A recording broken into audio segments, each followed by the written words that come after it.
الحمد لله رب العالمين والعاقبة للمتقين والصلاة والسلام على سيد المرسلين وعلى آله وصحبه أجمعين أما بعد أعوذ بالله من الشيطان الرجيم بسم الله الرحمن الرحيم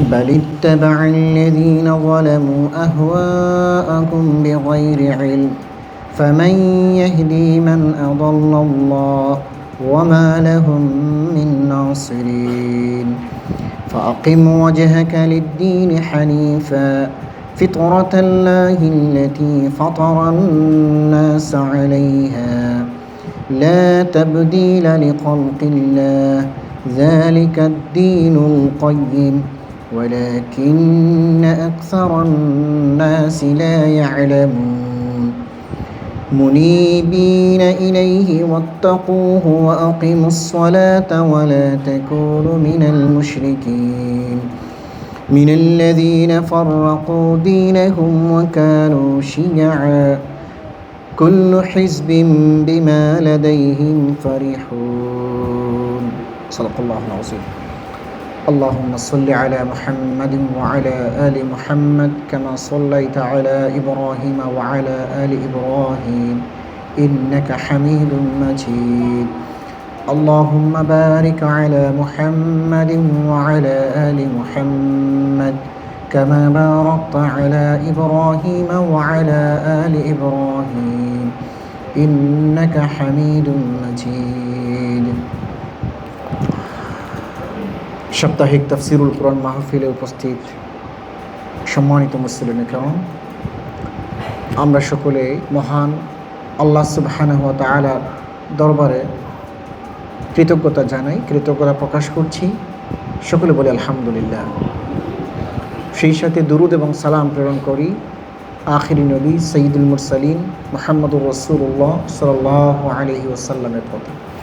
সম্মানিত হাজিরিন, আশা করছি আপনারা সকলেই সুস্থ আছেন, তাই না? আলহামদুলিল্লাহ। তো আল্লাহ তাআলা যেন আমাদের সবাইকে প্রবাস জীবনে পারিবারিক, সাংসারিক, সামাজিক দায় দায়িত্বের পাশাপাশি আমাদের কর্মজীবনে, কর্মতৎপরতায় আমাদেরকে নিরাপদে রাখেন, আমাদের বারাকা দান করেন।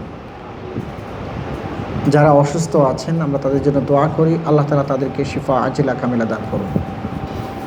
আজকে আমরা সূরা আর-রুমের 29 নম্বর আয়াত থেকে তেলাওয়াত করেছি। আল্লাহ তাআলা তৌফিক দান করলে এই আয়াতের আলোকেই আমরা কিছু কথা আমরা জানার চেষ্টা করব। ওমা তাওফীকি ইল্লা বিল্লাহ আলাইহি তাওয়াক্কালতু ওয়া ইলাইহি উনীব। আমি সরাসরি আজকে তাফসিরের দিকেই যাব ইনশাআল্লাহ। যেখান থেকে আয়াত তেলাওয়াত করেছি, আল্লাহ সুবহানাহু ওয়া তাআলা বলছেন, بل اتبع الذين ظلموا أهواءهم بغير علم, বরং ইত্তাবা আল্লাযীনা যালামু, যারা পাপাচারী তারা তাদের আহওয়াআহুম, তাদের প্রবৃত্তিকে অনুসরণ করে, মন যা চায় সেটাই করে, বেগাইরে ইলম, কোনো ধরনের জ্ঞান ছাড়া মনে যা চায় তারা সেটাই করে। ফামান ইয়াহদি মান আদাল্লাল্লাহ, আল্লাহ সুবহানাহু ওয়া তাআলা বলছেন, অতঃপর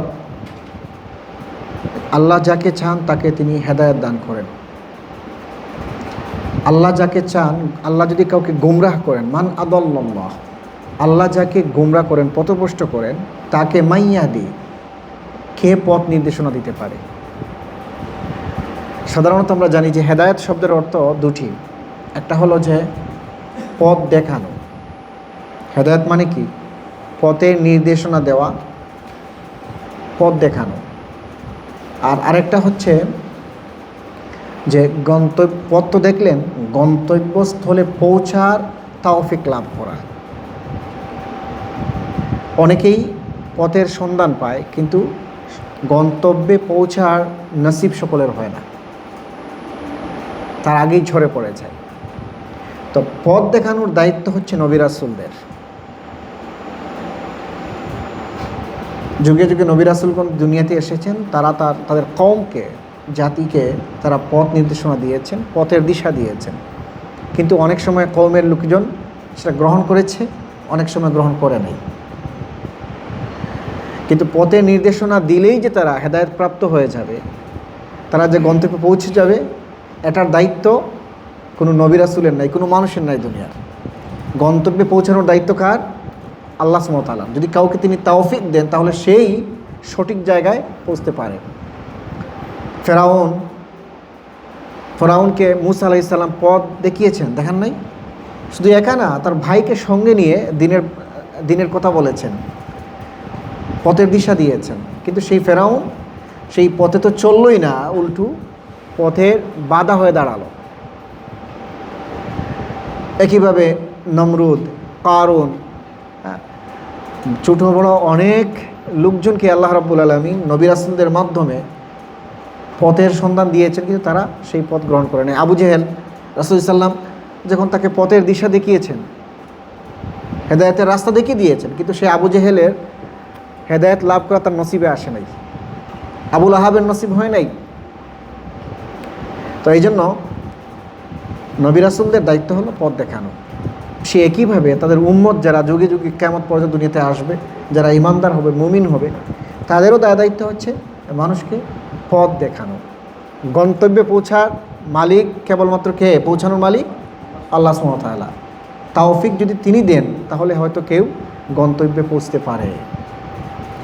আবার সেই আল্লাহ সুবহানাহু ওয়া তাআলা যদি কাউকে পথভ্রষ্ট করান, তাহলে কারো সাধ্য নাই তাকে পথের নির্দেশ দিতে। সঠিক পথে, হেদায়েতের পথে নিয়ে আসার শক্তি কারো আছে? কারো নাই। রাসূলুল্লাহ সাল্লাল্লাহু আলাইহি ওয়াসাল্লাম অনেক চেষ্টা করেছেন তার প্রিয় কলিজার টুকরা চাচাকে, আবু তালিবকে, যে তিনি যেন অন্তত মৃত্যুর আগ মুহূর্ত পর্যন্ত তিনি যেন শাহাদা পড়ে ইসলাম লাভে ধন্য হন। কিন্তু তিনি সেটা করেন নাই।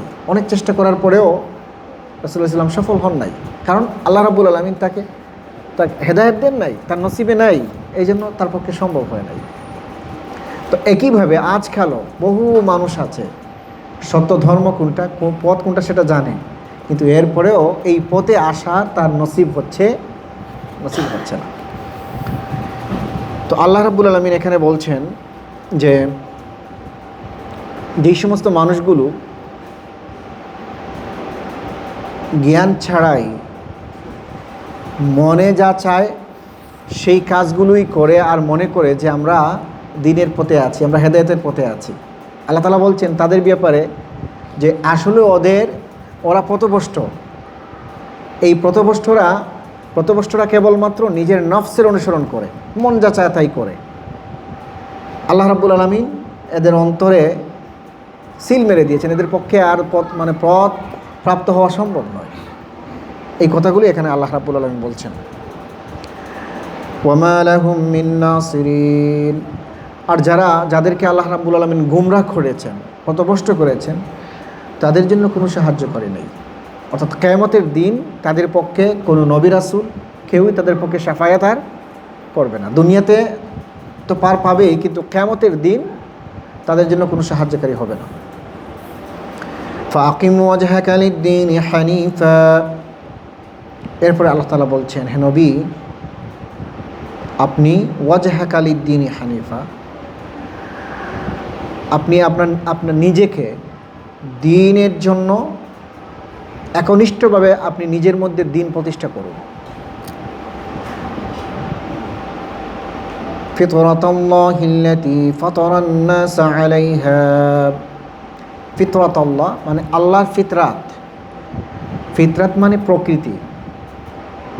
আরেকটা অর্থ হচ্ছে, এই ফিতরাত অর্থ হচ্ছে ইসলাম, আল্লাহর ইসলাম। আল্লাতী ফাতারান নাস আলাইহা, যার উপরে তিনি মানুষগুলোকে সৃষ্টি করেছেন। অর্থাৎ ইসলামের উপরেই মানুষকে আল্লাহ রাব্বুল আলামিন সৃষ্টি করেছেন। এই জন্য বলা হয় যে ফিতরাতের ধর্ম কি? ইসলাম। প্রকৃতির ধর্মই হচ্ছে ইসলাম। এই যে ফিতরাতের দুটি অর্থ, একটা অর্থ হলো যে সরাসরি এই ফিতরাত মানে দিন ইসলাম, যেই ইসলামের উপরে আল্লাহ রাব্বুল আলামিন মানব মণ্ডলীকে সৃষ্টি করেছেন, অর্থাৎ দুনিয়াতে যত মানুষ এসেছে, আছে এবং আসবে, সকলেই ফিতরাতের ধর্ম অর্থাৎ ইসলামেই জন্মগ্রহণ করে। এবং এটা একটা ব্যাখ্যা আছে। রাসূলুল্লাহ সাল্লাল্লাহু আলাইহি সাল্লাম একটি হাদিসে বলেছেন যে প্রত্যেকটা বনি আদম কুল্লু মাউলিদিন ইউলাদু আলাল ফিতরা, যে প্রত্যেকটা মানব সন্তান বা আদম সন্তান ফিতরাতের উপরে জন্মগ্রহণ করে। ফিতরাত মানে দ্বীনের উপরে, ইসলামের উপরে। ফাবাওয়াহু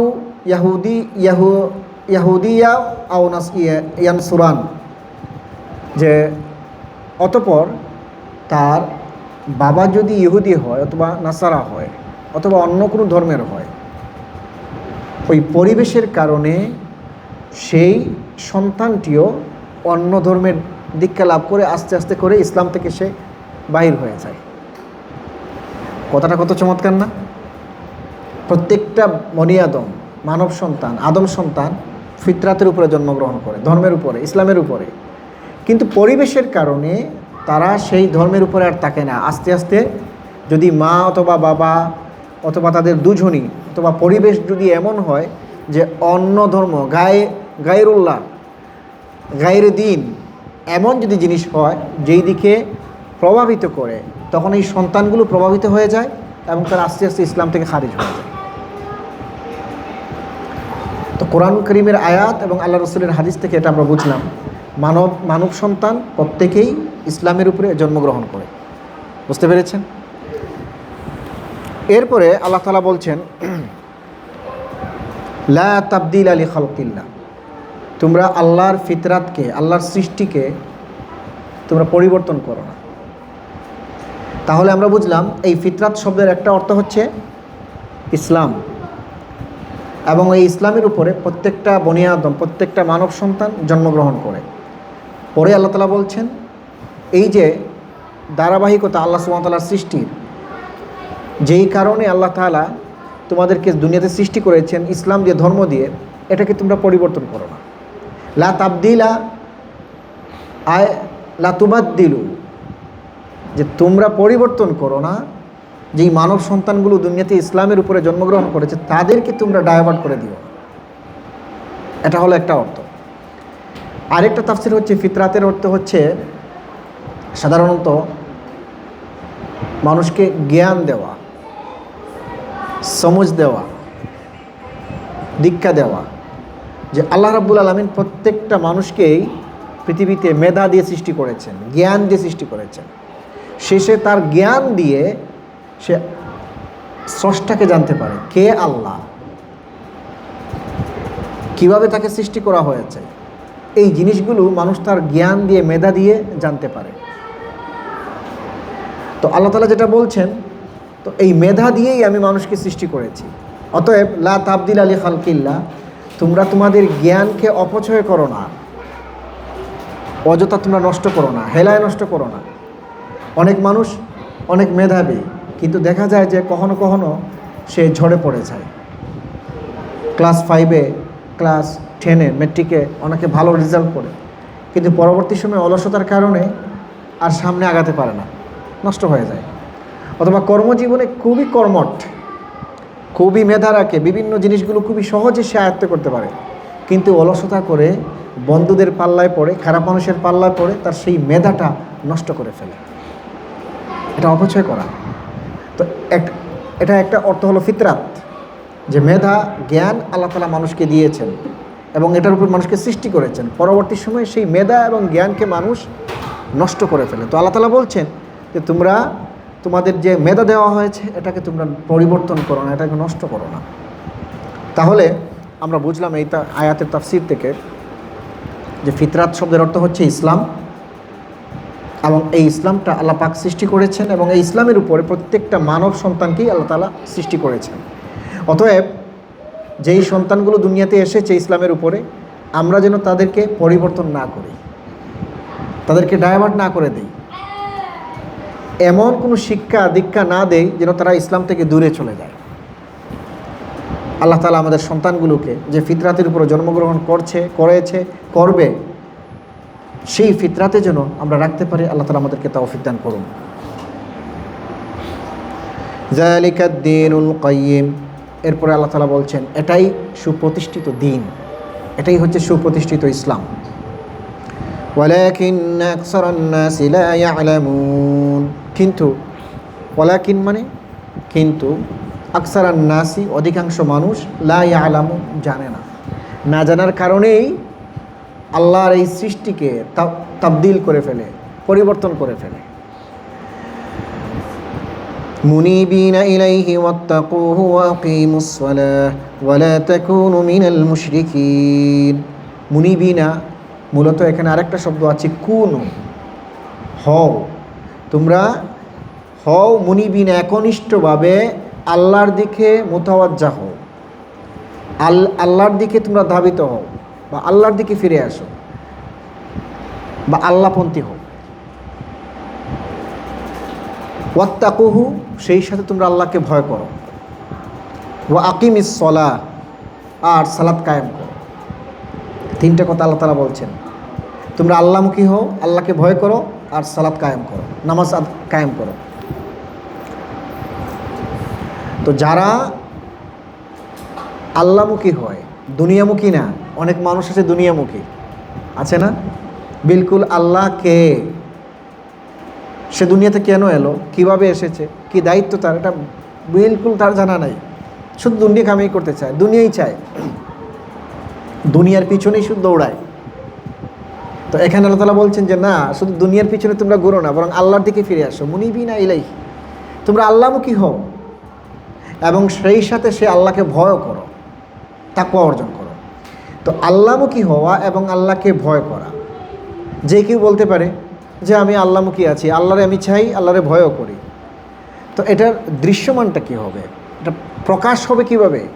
ও আকিমুস সালাহ, যখন সে নামাজ পড়বে তখন বুঝতে পারবেন সে আল্লাহর দিকেই আছে। যদি নামাজ নাই পড়ে তাহলে সেখানে দিন নাই, ইসলাম নাই। বুঝতে পেরেছেন? আপনি যে আল্লাহর পথে আছেন, তাকওয়ার উপরে আছেন, আল্লাহকে ভয় করেন, এর প্রমাণটা হবে আপনি সালাত আদায় করছেন কিনা, নামাজ আদায় করছেন কিনা।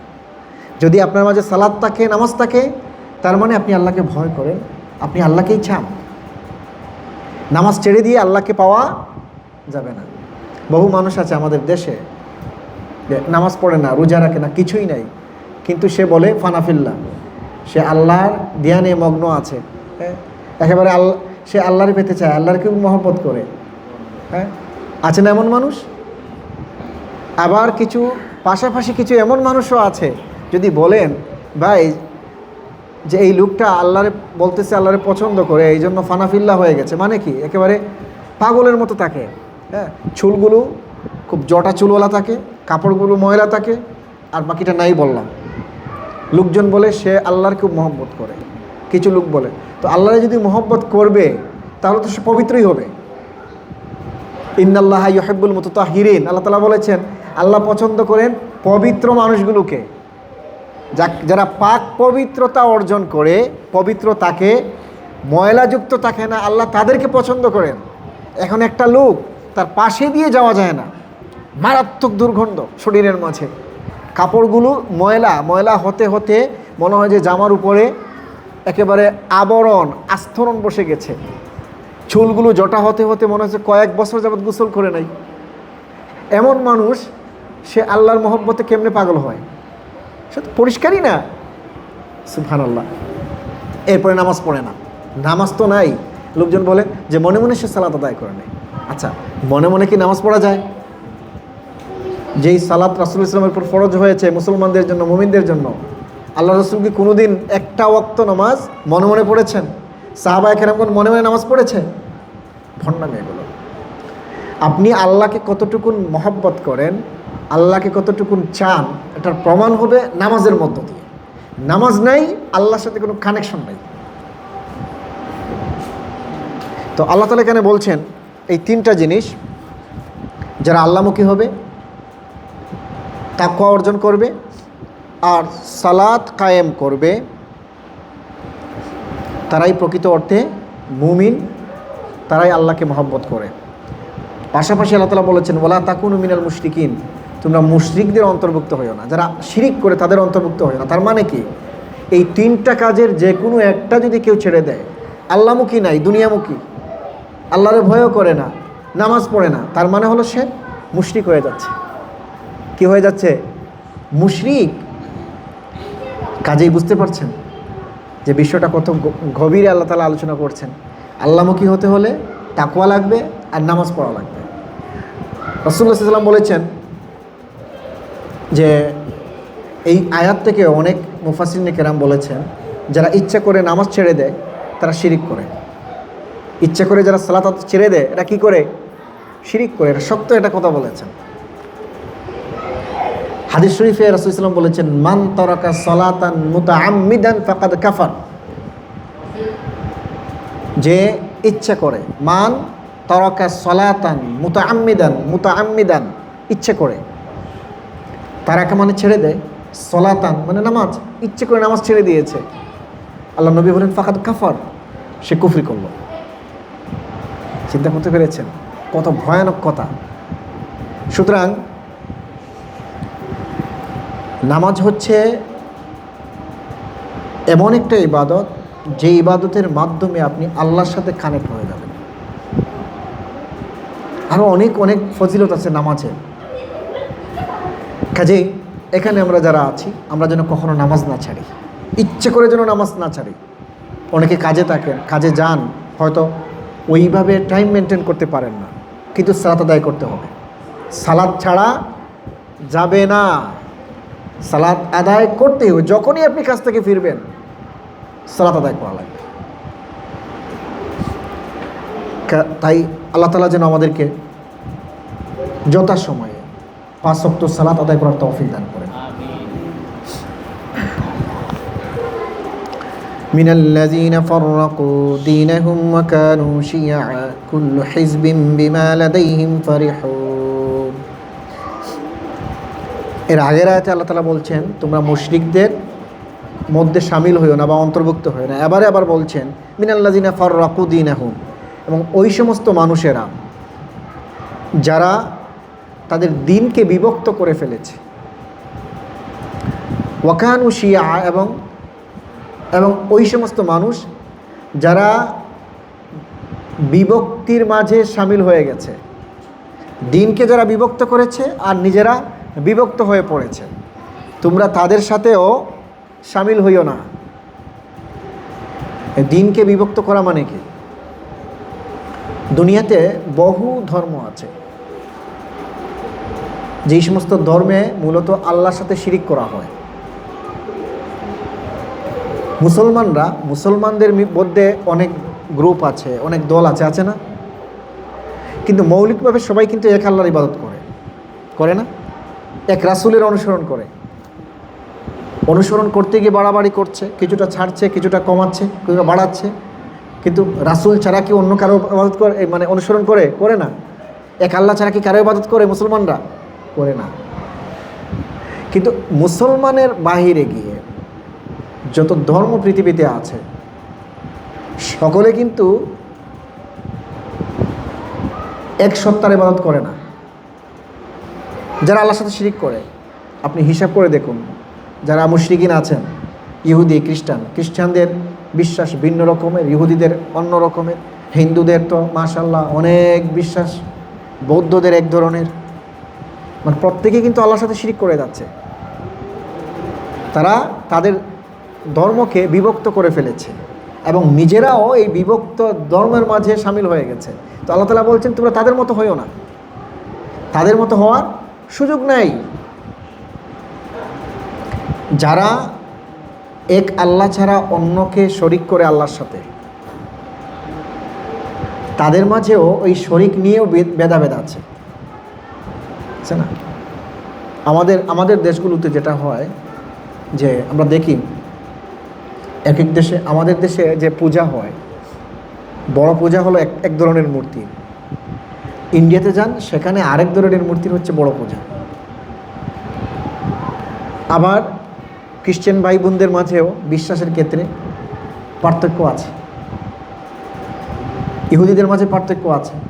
বিভিন্ন ধর্মগুলোতে আপনি পর্যালোচনা করেন, দেখবেন একই ধর্মের লোক কিন্তু একইভাবে ইবাদত করে না, ডিফারেন্স আছে।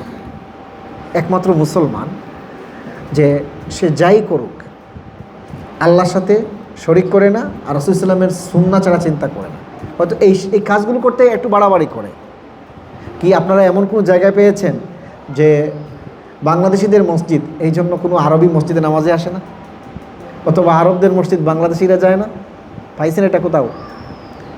গুজরাটি মসজিদ আছে, সেখানে কোনো বাংলাদেশি যায় না, এমন পাইছেন? না। সে মসজিদ দুনিয়ার যে দেশেরই হোক, যে দেশেরই মানুষেরই হোক, মুসলমান যেই মুসলমান সেই ওই মসজিদে প্রবেশ করে সালাত আদায় করে, কোনো ভেদাভেদ করে না এখানে। তো আল্লাহ তাআলা বলছেন একমাত্র ইসলাম ছাড়া যারা বিভিন্ন ধর্মে দিনকে বিভক্ত করেছে এবং বিভক্ত গ্রুপে বিভক্ত হয়ে গেছে, তোমরা তাদের পথ অনুসরণ করো না।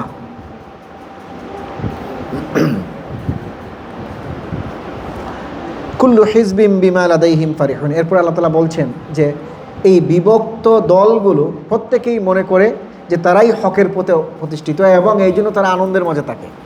আমরা আছি সত্যের উপরে, এই জন্য আমরাই আনন্দিত। প্রত্যেকে যার যার গ্রুপটা নিয়েই তারা আনন্দিত। কিন্তু মুসলমান এটা করতে পারে না। যারা আল্লাহর উপর বিশ্বাস রাখে, রাসূলের সুন্নাহকে অনুসরণ করে, আমাদের মাঝে টুকটাক ভেদাভেদ থাকতে পারে, কিন্তু আমরা কখনো বলি না যে আমরাই শুধু জান্নাতে যাব আর ওরা জাহান্নামে যাবে। এটা বলা যায় না, এটা বলা যায় না। বরং মুমিনদের হৃদয়টাকে প্রশস্ত, অনেক বড় থাকে। সে সমস্ত মুসলমানদেরকে তার হৃদয়ে স্থান দেয়। ভালো মন্দ এটা আল্লাহই বুঝবেন, কিন্তু স্বাভাবিকভাবে কোনো মুসলমানরা পার্থক্য করে না। কাজেই আমরা যেন যারা বিভিন্ন দলে বিভক্ত আছে, যেই সমস্ত ধর্মের লোকগুলো, তাদের অনুসরণ যেন আমরা না করি। তবে একটা জিনিস মনে রাখতে হবে যে আমরা যদি মনে করি যে তারা আল্লাহ ছাড়া অন্যর উপাসনা করছে, কাজেই তারা জাহান্নামী, জাহান্নাম তো আল্লাহ দিবেন। দুনিয়াতে বিচার করার দায় দায়িত্ব আপনার নাই। তো যেহেতু আল্লাহর সাথে শরিক করছে, যেই জিনিসটা শরিক করছে, সেটা মূর্তি হোক বা অন্য কিছু হোক, এটাকে আপনি গালি দিবেন, এটাকে নিন্দা জানাবেন না, এটা করা যাবে না। আল্লাহ তাআলা নিষেধ করেছেন যাদেরকে আল্লাহর সাথে শরিক করা হয় তোমরা তাদেরকে গালি দিও না। গালি দেওয়া যাবে?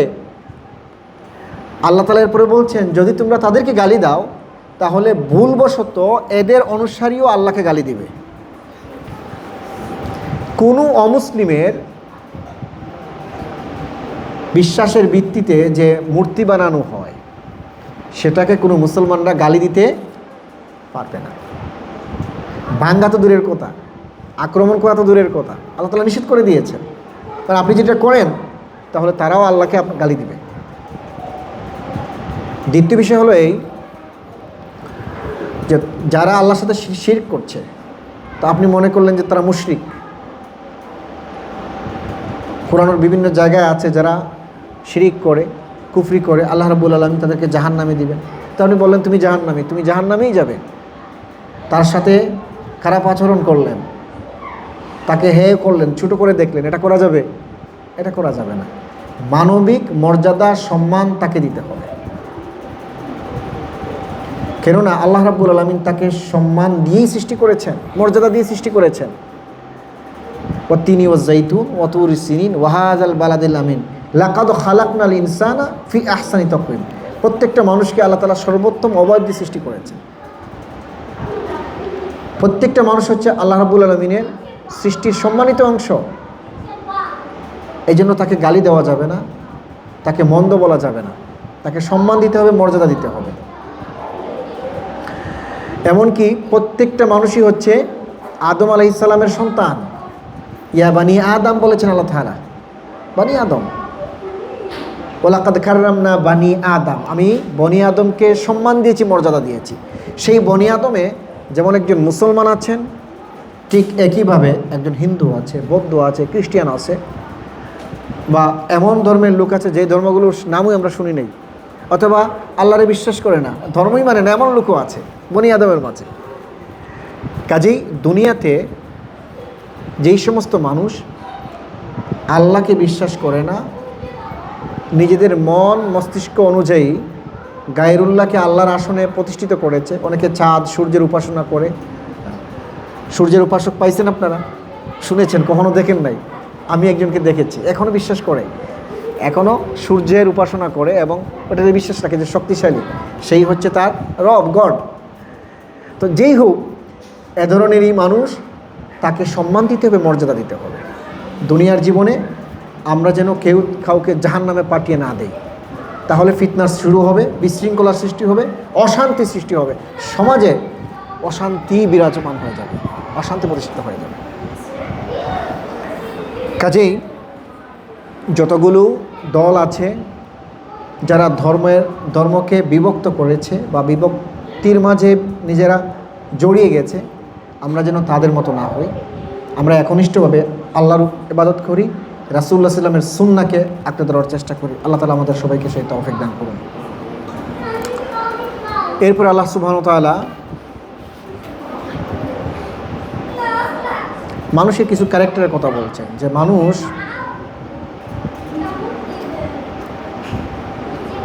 মানুষের কিছু চরিত্র হলো এমন যে কিছু মানুষ আছে, সবাই না, যে বিপদ মুসিবতে আল্লাহরে ডাকে,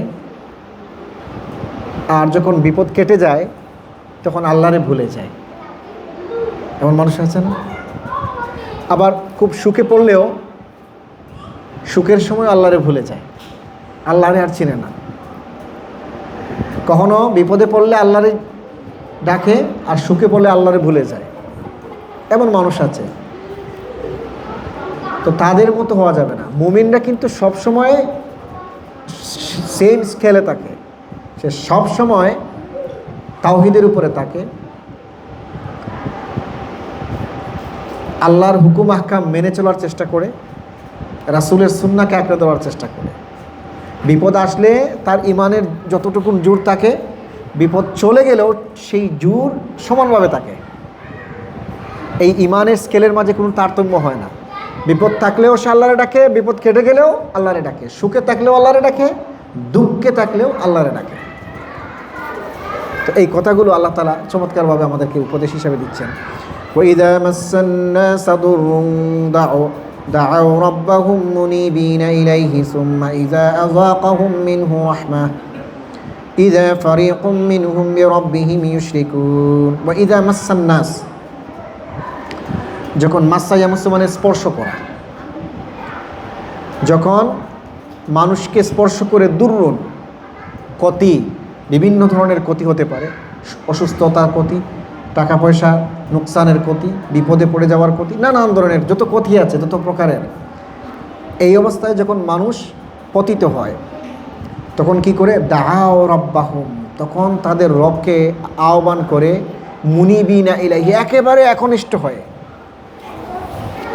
একেবারে ধ্যানে মগ্নে তার রবকে ডাকে, আল্লাহ ছাড়া কিচ্ছু বুঝে না। সুম্মা ইযা আযাকাহুম মিনহু রাহমাহ, অতঃপর যখন আল্লাহ রাব্বুল আলামিন তার রহমত দিয়ে তার বিপদকে দূর করে দেন, তাকে সুস্থ করে দেন, অভাবমুক্ত করে দেন, বিপদমুক্ত করে দেন, তখন ইযা ফারিকুম মিনহুম বিরাব্বিহিম ইউশরিকুন, তাদের এক দল আল্লাহর সাথে শিরিক করা শুরু করে দেয়। তখন অতীতের বিপদ মুসিবতের কথা ভুলে যায়, অভাবের কথা ভুলে যায়। তো আল্লাহ তাআলা বেসিকলি এই আয়াতটা মক্কার মুশরিকিনদের কথাই বলছেন, যে তারা বিপদে পড়েছিল, অভাবে পড়েছিল, কষ্টের মাঝে ছিল। আমারে ডাকলো, ডাকার পরে যখন আমি তাদেরকে রিলিফ করলাম, তাদের কষ্ট দূর করে দিলাম, অভাব দূর করে দিলাম, তখন তারা আবার আমাকে বলে শিরিক শুরু করে দিল। আজকাল অনেক মুসলমানদের মাঝে এই জিনিসটা আছে।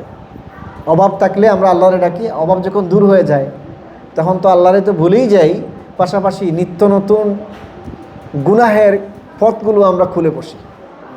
টাকা যখন বেশি হয় তখন মানুষ মনে হয় যে গুনার দিকে আরও বেশি করে ধাবিত হবে। মৌজ মস্তি, হই হুল্লোড়, আনন্দ তামাশা, তখন বড় বড় পার্টিতে যায়, নামাজ ছেড়ে দেয়, নানান ধরনের কাহিনী করে না? কত টাকা যাদের আছে আপনি দেখেন গিয়ে কী অবস্থায় দিন যাত্রা করছে। আর যার টাকা নাই মনে করে আমি যাব কোথায়, আমার তো নুন আনলে পান্তা ফুরায়, ঘর ভাড়া দিতে পারি না, বিদ্যুৎ বিল দিতে পারি না, বাচ্চাদের স্কুলের ফিস, সাংসারিক খরচ, আত্মীয় স্বজনকে একটু হাত দিয়ে দেওয়া, এটাই পারি না, আনন্দ ফুর্তি করবো কোথায়, সময় নাই। আর টাকা যখন আসে, অ্যাভেলেবল টাকা হয়ে যায়, তখন গুনার পথগুলো খুলে যায় মানুষের। আল্লাহকে বলে, যেটা মুসলমানদের মাঝে হচ্ছে। আল্লাহ রাব্বুল আলামিন এই কাজ থেকে আমাদেরকে হেফাজত করুন। লিয়াকফুরু বিমা আতাইনাহুম ফাতামাত্তাউ ফাসাউফা তা'লামুন। লিয়াকফুরু, ওই লোকগুলো আল্লাহকে ভুলে কি আল্লাহর সাথে শিরক করে। লিয়াকফুরু এই জন্য যে তারা আল্লাহকে অস্বীকার করে, বিমা আতাইনাহুম, আল্লাহ তাদেরকে যে নিয়ামত হিসেবে দান করেছেন সেটাকে অস্বীকার করেই বসে। ইয়াকফুরু দুটো অর্থ, একটা হচ্ছে কুফরি নিয়ামত, মানে আল্লাহ রাব্বুল আলামিন আপনাকে আমাকে যত নিয়ামত দিয়েছেন সেই নিয়ামতগুলোর শুকর গুজার হয় না, এটাকে কুফর নিয়ামত বলে। আর আরেকটা কুফর হচ্ছে সরাসরি আল্লাহকে অস্বীকার করা, আল্লাহ বলতে কিচ্ছু নাই। তো আল্লাহ রাব্বুল আলামিন এখানে নিয়ামতের কুফরি যারা করছে এই সমস্ত মানুষের কথা বলছেন, যে আমি মক্কার এই লোকগুলোকে নিয়ামত দিলাম, বিভিন্ন রকমের নিয়ামত, কিন্তু তারা আমার সেই নিয়ামতগুলোকে ভুলেই গেল, তারা অকৃতজ্ঞ হয়ে গেল। ফাতামাত্তাউ, এরপর আল্লাহ তাআলা বলছেন ধমক দিয়ে, তোমরা আমার নিয়ামত ভুলে গেছো, কুফরি করছো, শিরক করছো, ঠিক আছে, আনন্দ করে নাও, উপভোগ করে নাও। ফাসাউফা তা'লামুন, অচিরেই খুব শীঘ্রই তোমরা জানবে, এর মজা টের পাবে। আমার নিয়ামতকে ভুলে গিয়ে আজকে কুফরিতে লিপ্ত হয়েছ, শিরকে লিপ্ত হয়েছ, করতে থাকো, অচিরেই খুব শীঘ্রই এর পরিণতি সম্পর্কে তোমরা জানবে। বিষয়টা হলো এমন যে আপনি একটা কোম্পানিতে কাজ করেন বা বড় কোনো দিত্তার অধীনে কাজ করেন, তো কোম্পানির সুপারভাইজার যিনি, ম্যানেজার যিনি, তিনি আপনারা ডেকে পাঠালেন এবং বললেন আপনি তো এই কাজগুলো করছেন, করো, আরও কিছুদিন করে নেন, এরপরেই আমি দেখছি। তখন ভয় লাগবে না খুশি লাগবে? ভয় লাগবে যে ম্যানেজার, কোম্পানির সুপারভাইজার অথবা সিও, সে আমাকে এরকম ধমক দিছে, তার মানে আমার চাকরি গেল, এমনটাই তো মনে হয়। আপনি করছেন, করেন, আমি কিন্তু খুব শীঘ্রই আপনার ব্যাপারে সিদ্ধান্ত নিচ্ছি, তার মানে হলো শেষ। তো আল্লাহ তাআলা বলছেন তোমরা এত কিছু করছো, আমি এত নিয়ামত দিলাম, নিয়ামত খেয়ে, নিয়ামত পেয়ে তোমরা আমার নাশুকরি করেছো, আমার অবাধ্য হয়ে যাচ্ছ। আচ্ছা করো, অচিরেই তোমরা এর পরিণতি জানবে। তো আল্লাহ তাআলা আমাদেরকে কিন্তু অগণিত অসংখ্য নিয়ামত দিয়েছেন, আমরা যেন সেই নিয়ামতগুলোর শুকরিয়া আদায় করি। সকলে বলি যেন আলহামদুলিল্লাহ। নিয়ামতের শুকর আদায় কি? যেটা যেভাবে ব্যবহার করার দরকার সেটা সেভাবে ব্যবহার করা। আপনি অনেক সময় মুখ দিয়ে আলহামদুলিল্লাহ বলবেন, ওইটা জরুরি না, এটা বলতে পারলে ভালো, কিন্তু কাজ দিয়ে আল্লাহর নিয়ামতের শুকর আদায় করতে হবে। আপনি সুস্থ মানুষ নামাজ আদায় করবেন, সুস্থ মানুষ রোজা রাখবেন, টাকা আছে পকেটে, আপনার জাকাত দিবেন, গনে গনে একেবারে পয়সা টু পয়সা জাকাত দিতে হবে, এটা নিয়ামত আদায় করা। এরপরে বাড়তি টাকা আছে, এগুলো অভাবী, দুস্থ, অসহায় মানুষকে আপনি দান করবেন, এটা নিয়ামতের আদায় করা। আপনার মা আছেন, বাবা আছেন, তাদের খেদমত করবেন, নিয়ামতের শুকরিয়া আদায় হয়ে যাবে, আপনি নিয়ামতের শুকরিয়া আদায় করতে পারবেন। আপনার সন্তানদের ঠিকভাবে দেখাশোনা করবেন, তাদের তাদেরকে টেক কেয়ার করবেন, লালন পালন করবেন, সুন্দরভাবে তাদের প্রয়োজন মেটাবেন। এই সন্তান যে নিয়ামত, এটা শুকরিয়া আদায় হয়ে যাবে। আপনার স্ত্রী আছে, তার হক আপনি আদায় করবেন যথাযথভাবে, নিয়ামতের শুকরিয়া আদায় হবে। আপনি কাজ করেন একটা ভালো কাজ, এই কাজটাতে মনোযোগের সাথে সুন্দরভাবে আঞ্জাম দিবেন, তাহলে ওই কাজের নিয়ামতের শুকর আদায় হয়ে যাবে। ব্যবসা করেন, হালালভাবে ব্যবসা করেন, কাস্টমারকে ঠকাবেন না, কাউকে ওজনে কম দিবেন না, তখন আপনার ব্যবসার যে নিয়ামত আল্লাহ দিয়েছেন ওই ব্যবসার নিয়ামতের শুকরিয়া আদায় হয়ে যাবে। আপনি কাস্টমার, আপনাকে পকেটে টাকা আছে, পকেটে টাকা না থাকলে কি আপনি কিছু কিনতে পারবেন? পকেটে টাকা মানে আল্লাহ তাআলা আপনাকে নিয়ামত দিয়েছে। এখন যেখানে যাবেন, সেই যে জিনিসটা কিনবেন হালালভাবে কিনবেন এবং যথা নিয়মে কিনবেন। আপনি কোনো দোকানিকে ঠকানোর চেষ্টা করবেন না, তার মানে হলো কাস্টমার হয়ে আপনি নিয়ামতের শুকরিয়া আদায় করছেন। তো এই সমস্ত কাজগুলোর মধ্য দিয়েই মূলত আল্লাহ তাআলার নিয়ামতের শুকরিয়া আদায় করা হয়। শুধু মুখে যে বলা লাগবে বিষয়টা এমন না। আল্লাহ তাআলা আমাদেরকে যথাযথভাবে নিয়ামতের শুকরিয়া আদায় করার তৌফিক দান করুন। আমি বাচ্চাদেরকে একটু অনুরোধ করছি, তোমরা একটু শান্ত হও, নিচে চলে আসো, নিচে চলে আসো, সবাই চলে আসো। সুবহানাল্লাহি ওয়া বিহামদিহি সুবহানাল্লাহিল আযীম।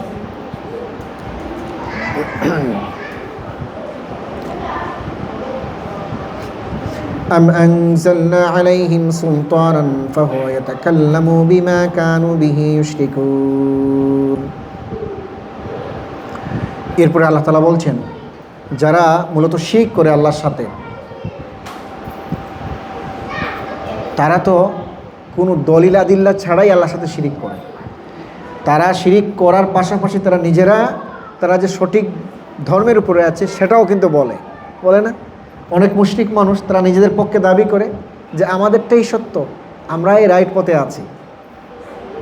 তো তাদের ব্যাপারে আল্লাহ তাআলা বলছেন, আম আনজালনা আলাইহিম সুলতানান ফাহুয়া ইয়াতাকাল্লামু বিমা কানু বিহি ইউশরিকুন। আম আনজালনা আলাইহিম, আমি কি তাদের কাছে নাজিল করেছি সুলতানান। সুলতান শব্দের অর্থ হলো দলিল আদিল্লা, হুজ্জাত, মানে এভিডেন্স যেটাকে বলি। হ্যাঁ, সুলতানের দুইটা অর্থ, একটা অর্থ হলো ক্ষমতা মানে শক্তি, আর আরেকটা হচ্ছে দলিল আদিল্লা বা এভিডেন্স। আমরা তো এভিডেন্স বুঝি না, এভিডেন্স। তো শক্তি হলো এমন জিনিস, শক্তি মূলত কারো গায়ের শক্তি আছে, দলীয় শক্তি আছে, প্রশাসনের শক্তি আছে। যেমন রাজা বাদশাহরা, তাদেরকে কিন্তু সুলতান বলা হয়। বাদশাকে একসময় কি বলা হতো? সুলতান, কারণ তার শক্তি আছে, সিংহাসনে বসলে অনেক কিছুই তিনি করতে পারেন। এটা একটা শক্তি। আরেকটা শক্তি হলো জ্ঞান বুদ্ধির শক্তি। কোনো মানুষের শক্তি দুই ধরনের, একটা শারীরিক শক্তি, পাশাপাশি আশেপাশের লোকদের দ্বারা সংগঠিত শক্তি, দলীয় শক্তি, প্রশাসনের শক্তি, এই সব মিলিয়ে একজন শক্তি। আর আরেকটা হচ্ছে মৌলিকভাবে মানুষের জ্ঞান বুদ্ধির শক্তি।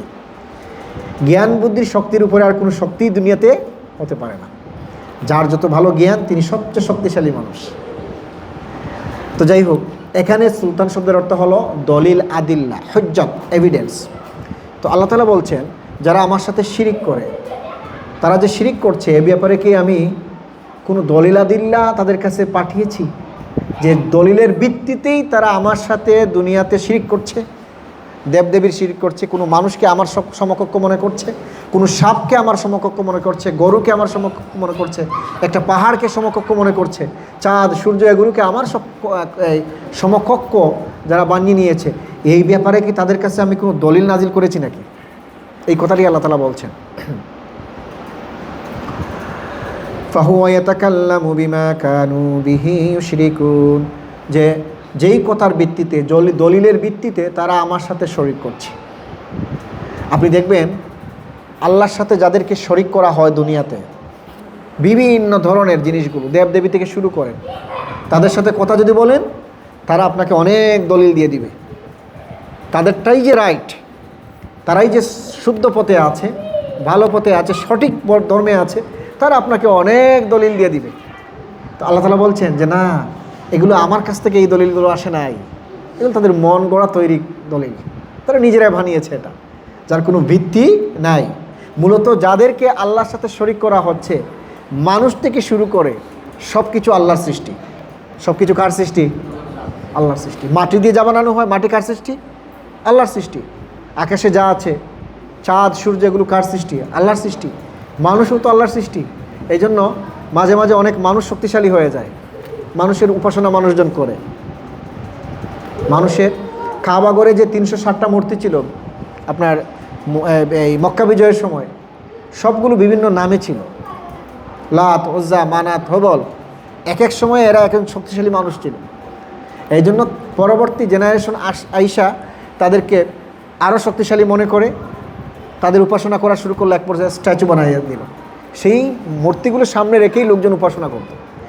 আজকালকার আধুনিক সময়ে দেখুন, অনেক আলেম বা বুজুর্গ মানুষ ইন্তেকালের পরে তার কবরটাকে মানুষ শক্তিশালী মনে করে সেখানে গিয়ে সিজদা দেয়, দিচ্ছে না? হাজার হাজার মানুষ, হাজার হাজার নামে মুসলমান, তারা কবরের শিরিক করছে, কবরকে আল্লাহর সমকক্ষ বানিয়ে দিচ্ছে। আপনারা দেখছেন কি না? আপনি যদি কিছু বলেন, বলবেন গুমরা হয়ে গেছে। কবরে যিনি শায়িত আছেন তিনি তো মৃত্যুবরণ করেছে, তার কিছু কোনো ক্ষমতা আছে? কোনো ক্ষমতাই নেই। অথচ আমরা তাকে ক্ষমতাবান বানাচ্ছি। মুসলমানরা করছে কাজগুলো, সাহায্য চায়। অনেক ভিডিও কিন্তু ইদানিং ভাইরালও হয়েছে। সন্তান পরীক্ষা দিবে, ওখানে গিয়ে সাহায্য চাচ্ছে যে আমার ছেলে পরীক্ষা দিবে, বাবা তুমি পাশ করে দিও। এই বাবা কি এই কথাগুলো শুনবে নাকি? বাবার তো কোনো ক্ষমতা নেই শোনার। তো এই কাজগুলো মুসলমানরা ইসলামের নাম নিয়েই করছে। আফসোস লাগে, আফসোস লাগে। তাহলে যারা অন্য ধর্মের লোক, যারা আল্লাহর সাথে শিরক করছে, আর আমাদের যারা খবর পূজারি, পার্থক্য কী? কোনো পার্থক্য নাই।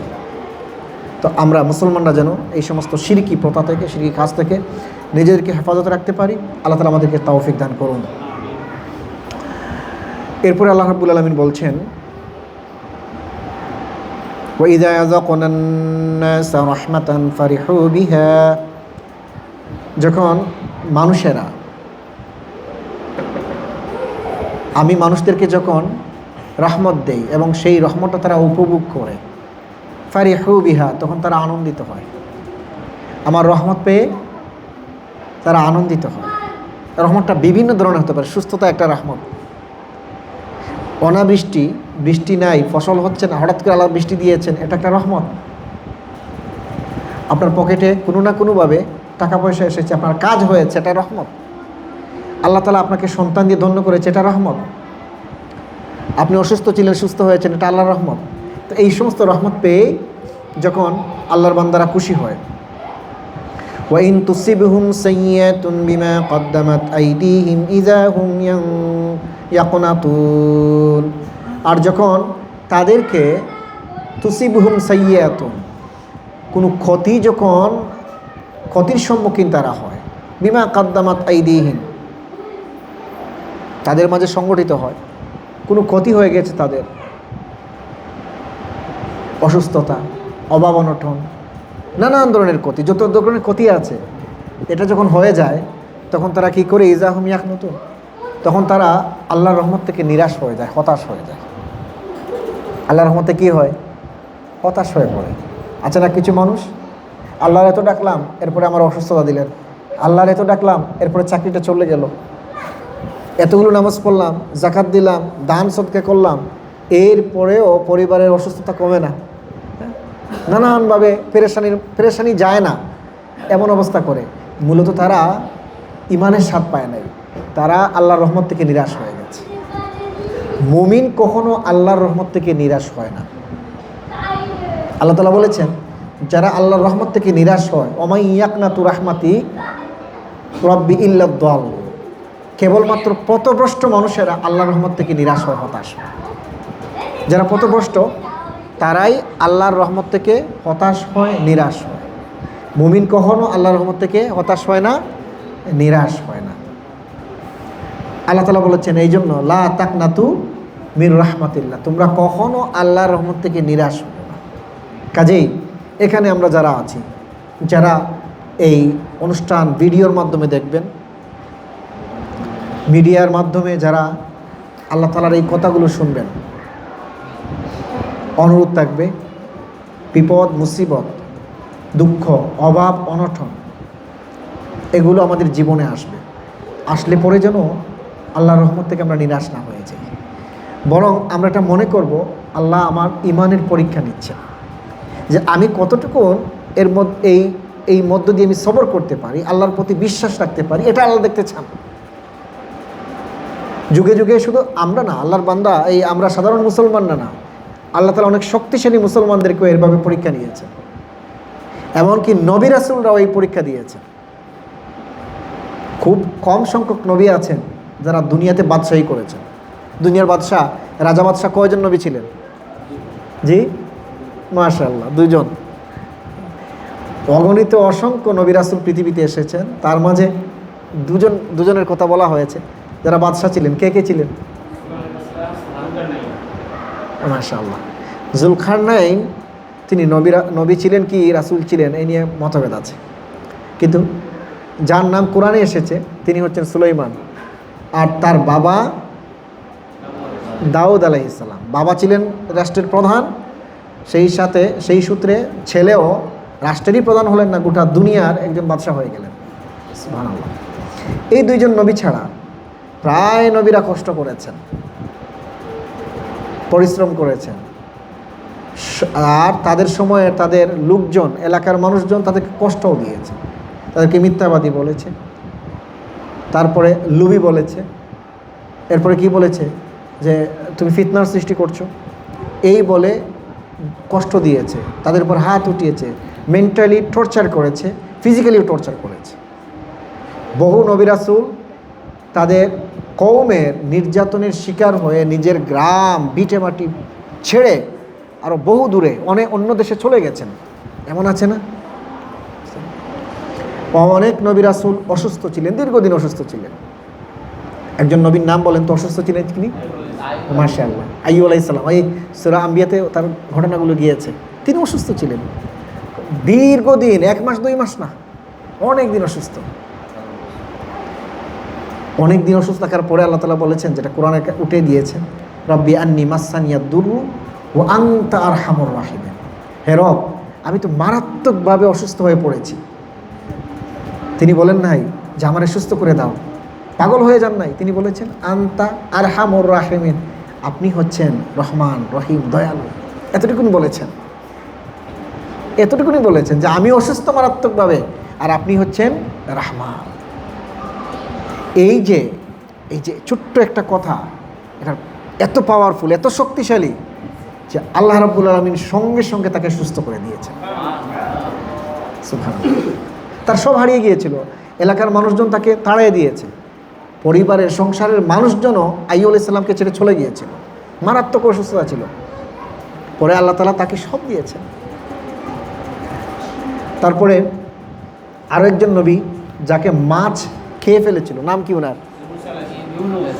ইউনুস, যাকে জান্নুন বলা হয়, মাছওয়ালা। কাসাহিবুল হুত, কোরআনে অন্য জায়গায় এসেছে কাসাহিবুল হুত, মানে মাছের পেটের ভিতরে যিনি চলে গিয়েছিলেন। তো তিনি ইরাকের কোনো এক জায়গায় বসবাস করতেন, সেই এলাকা ছেড়ে অনেক দূরে চলে গিয়েছিলেন তিনি। মানে এলাকা ছেড়ে তিনি চলে যাচ্ছেন যে এই জন্য যে আল্লাহর গজব আসবে, তার জাতি কওমকে আল্লাহ তাআলা গজব দিয়ে শেষ করে দিবেন। ওরা সতর্ক করেছেন, সতর্ক শুনে নাই, আল্লাহর বাণী শুনে নাই। তো এই জন্য তিনি চলে গেছেন আগে, আল্লাহ এটা পছন্দ করেন নাই। তাকে সাগরের ভিতরে অন্ধকারের মধ্যে মাছের পেটের ভিতরে তাকে দিয়ে দিলেন, এবং ওখানেই তিনি ছিলেন। এরপরে মাছের পেটের ভিতরে কি বললেন? দুনিয়ার আচ্ছা কোনো মানুষ জানতো যে ইউনুস কোথায় আছে? জানতো নাকি? না, জানতো না। তিনি ওখানে গিয়ে বুঝতে পারলেন যে আমি তো ঠিক করি নাই, আমার কমকে আমি ফেলে এসেছি, এটাই আমার অন্যায়। তখন তিনি বললেন লা ইলাহা ইল্লা আনতা সুবহানাকা ইন্নী কুনতু মিনাল যালিমিন। আল্লাহ রাব্বুল আলামিন তার দোয়াকে কবুল করেছেন, সঙ্গে সঙ্গে তাকে উদ্ধার করেছেন। মাছ তাকে আর হজম করতে পারল না, বমি করে ওমানের একটা জায়গায়, সাগর তীরে, ওমান কোথায়, ইরাক আর কোথায় ওমান, যেটা আজকাল ইতিহাসে যেটা বলা হয়েছে, সেখানে তাকে বমি করে ফেলে দিল সেই সাগর তীরে। তো এই যে তিনি বিপদে পড়ে আল্লাহকে স্মরণ করেছেন। তো এভাবে করে যদি আমরা বিপদে পড়ে আল্লাহকে স্মরণ করি, আল্লাহ ওয়াদাও করেছেন লা ইলাহা ইল্লা আনতা সুবহানাকা ইন্নী কুনতু মিনাজ জালিমিন ফাস্তাজাবনা লাহু ওয়া নাজ্জাইনাহু মিনাল গাম কাযালিকা নুনজিল মুমিনিন। আমি ইউনুসকে এই অন্ধকার থেকে আমি নাজাত দিয়েছি, মুক্ত করেছি, তার টেনশন দূর করে দিয়েছি, তার চিন্তা, তার দুঃখ আমি দূর করে দিয়েছি। এভাবে করে কেউ বিপদে পড়ে আমাকে যদি স্মরণ করে, কিয়ামত পর্যন্ত আমি আমার বান্দাকে বিপদমুক্ত করব। অতএব অসুস্থতা কিংবা বিপদ, অভাব, অনটন, এগুলোতে পড়ে আমরা যেন হতাশ না হয়ে যাই। আমরা আল্লাহর প্রতি আস্থা রাখবো, ভরসা রাখবো। যিনি অসুস্থতা দিয়েছেন তিনি আমাকে সুস্থ করে দেবেন, অভাব দিয়েছেন অভাব দূর করবেন, অথবা নাই করুন, এই অভাবের বিনিময়ে, এই অসুস্থতার বিনিময়ে, এই দুঃখের বিনিময়ে কিয়ামতের দিন সেই আল্লাহর সাথে আমার সাক্ষাৎ হবে। আমি আল্লাহর দিদার নসিব করতে চাই। এটা যদি কেউ তার অন্তরের মাঝে গেঁথে নিতে পারে, তার হৃদয়ে দিয়ে এটাকে উপলব্ধি করতে পারে, তাহলে সে একজন শক্তিশালী মুমিন হয়ে যাবে, শক্তিশালী মুসলমান হয়ে যাবে। আল্লাহ তাআলা আমাদেরকে এভাবে করে তার প্রতি অগাধ বিশ্বাস রাখার, তার প্রতি আস্থা রাখার তৌফিক দান করুন। বিপদে মুসিবতে অভাবে অনটনে সর্বাবস্থায় আমরা যেন তার প্রতি আস্থা রাখতে পারি, তার রহমত থেকে আমরা যেন নিরাশ না হয়ে যাই। আল্লাহ তাআলা আমাদেরকে তৌফিক দান করুন। আর যত ধরনের শিরকি প্রথা আছে, সমস্ত শিরকি প্রথা থেকে আল্লাহ তাআলা যেন আমাদেরকে হেফাজতে রাখেন। কোনো ধরনের কোনো শিরকি কাজের সাথে আমরা যেন নিজেদেরকে ইনভলভ না করি, আমরা শিরকের সাথে যেন আমরা নিজেরা জড়িয়ে না যাই।